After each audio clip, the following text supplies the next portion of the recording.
Welcome to Blizzard Fire. We hope this video helps fire up your solution. In this video, I will explain how to make nougat candy. We'll cover everything from gathering your ingredients to the final setting process.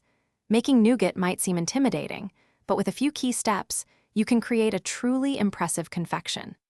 This guide focuses on an easy method, ensuring a delicious and satisfying result. Get ready to transform simple ingredients into a delightful, chewy treat that everyone will love. To begin your nougat adventure, you'll need a few essential items. Start with 2 cups of granulated sugar, 1 cup of light corn syrup, and 1/2 cup of honey. Don't forget 1/4 cup of water to help dissolve the sugar.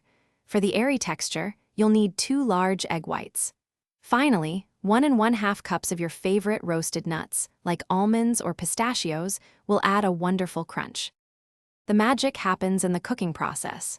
First, combine your sugar, corn syrup, honey, and water in a saucepan, heating it to exactly 250 degrees Fahrenheit.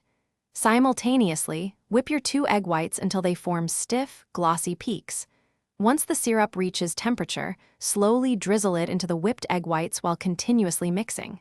Finally, gently fold in your 1 1/2 cups of roasted nuts and spread the mixture evenly into a parchment-lined 8 by 8 inch pan. After spreading your nougat, patience is key. Let it cool completely at room temperature for at least 4 hours or even overnight to ensure it sets properly. Once firm, carefully lift it from the pan using the parchment paper and cut it into 1 inch by 1 inch squares. For a beautiful finish, dust the pieces with powdered sugar. Store your delicious homemade nougat in an airtight container where it will stay fresh and delightful for up to 2 weeks. Thanks for watching. If you found this helpful, don't forget to like and subscribe.